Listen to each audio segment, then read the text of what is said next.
नमस्कार। The middle class mistake series में आपका स्वागत है। हम संचित तकसली की किताब द ट्रूथ अबाउट इन्वेस्टिंग के मिथकों की परतें खोल रहे हैं। पिछली बार हमने जरूरत से ज्यादा डाइवर्सिफिकेशन के खतरों पर बात की थी, और आज हम एक ऐसी आदत पर बात करेंगे जो शायद हर निवेशक ने कभी न कभी महसूस की होगी। लेखक इसे मिथ 24 कहते हैं, नुकसान वाले सौदों को पकड़े रहना और मुनाफे वाले सौदों से जल्दी निकल जाना। हाँ, वो वाली सोच के आज नहीं तो कल चली जाएगा जब कोई स्टॉक गिरता है, और अरे पैसा बन रहा है फटाफट निकाल लो जब थोड़ा भी मुनाफा होता है। ये कुछ ऐसा है जैसे हम अपने बगीचे में खरपतवार को तो बढ़ने देते हैं, इस उम्मीद में कि शायद ये भी कोई अच्छा पौधा निकल आए, और जैसे ही कोई फूल खिलता है उसे तुरंत तोड़ लेते हैं। एकदम नतीजा पूरा बगीचा खरपतवार से भर जाता है। बहुत बढ़िया एनालॉजी है। और निवेश में भी ठीक यही होता है। पोर्टफोलियो खराब प्रदर्शन करने वाले स्टॉक्स यानी कह सकते हैं कि खरपतवार से भर जाता है। सही बात है। असल में इसके पीछे एक बहुत गहरा मनोवैज्ञानिक कारण है जिसे विशेषज्ञ डिस्पोजिशन इफेक्ट कहते हैं। डिस्पोजिशन इफेक्ट, ये सुनने में काफी दिलचस्प लग रहा है। ये है क्या? ये एक दिमागी फंदा है। हमें कागज पर दिख रहे मुनाफे को सच मानने में जितनी खुशी मिलती है, कागज पर दिख रहे नुकसान को हकीकत मानने में उससे 2 गुना ज्यादा दर्द होता है। अच्छा। तो उस दर्द से बचने के लिए हम नुकसान को कभी बुक ही नहीं करते, ये सोचकर कि जब तक बेचा नहीं तब तक नुकसान हुआ नहीं, और खुशी पाने की जल्दी में हम छोटा सा मुनाफा देखकर ही उसे लपक लेते हैं। मतलब हम उम्मीद में जीते रहते हैं कि हमारा डूबता हुआ निवेश वापस आ जाएगा, और इस चक्कर में एक खराब एसेट में अपना पैसा फंसाए रखते हैं। बिल्कुल। और ये बोझ सिर्फ पोर्टफोलियो पर नहीं बल्कि निवेशक के दिमाग पर भी होता होगा, है ना? हाँ, वो रोज उस लाल निशान को देखकर तनाव में रहता है, जिससे उसकी सही निर्णय लेने की क्षमता पर भी असर पड़ता है। मेरे एक दोस्त ने यही किया था। एक स्टॉक 30% गिरा तो उसे लॉन्ग टर्म होल्ड बना लिया।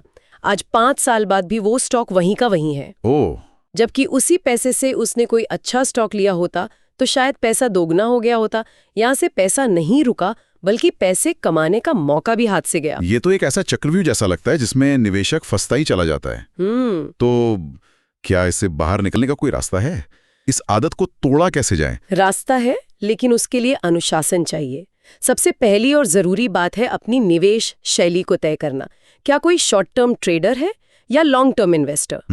अगर कोई ट्रेडर है तो उसके नियम बहुत सख्त होने चाहिए, जिसमें स्टॉप लॉस सबसे जरूरी है। स्टॉप लॉस यानी एक तरह का सेफ्टी नेट, कि ट्रेड में घुसने से पहले ही ये तय कर लेना कि अगर स्टॉक एक तय कीमत से नीचे गया तो मैं छोटा नुकसान लेकर बाहर निकल जाऊंगा, ताकि बड़े नुकसान से बचा जा सके। एकदम सही। और अगर लॉन्ग टर्म निवेशक है तो फिर रोज रोज के उतार चढ़ाव से घबराना नहीं है और अपने अच्छे स्टॉक्स को बढ़ने का मौका देना है।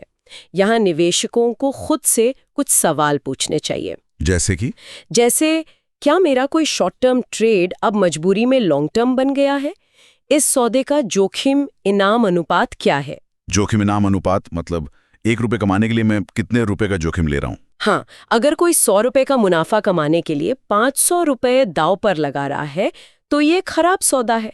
ये सवाल आपको भावनाओं से निकालकर तर्क पर आधारित फैसले लेने में मदद करते हैं। तो आज की चर्चा का सार ये है कि नुकसान को पकड़े रहना और मुनाफे को जल्दी काटना सिर्फ एक बुरी आदत नहीं बल्कि एक मनोवैज्ञानिक फंदा है। बिल्कुल। और इससे बचने का तरीका है अनुशासन और अपनी निवेश शैली को लेके स्पष्टता। सही। अगली बार हम इसी अध्याय के एक और दिलचस्प मिथक पर बात करेंगे। मिथ 25 है calculating the difference between time and returns. अच्छा। कई निवेशक रिटर्न की गणना करते समय के महत्व को ही भूल जाते हैं। इतने समय में इतना रिटर्न मिल जाएगा, क्या ये सोचना सही है? निवेश और समय का ये गहरा रिश्ता समझने के लिए अगला एपिसोड जरूर सुनिए। जय गुरुदेव।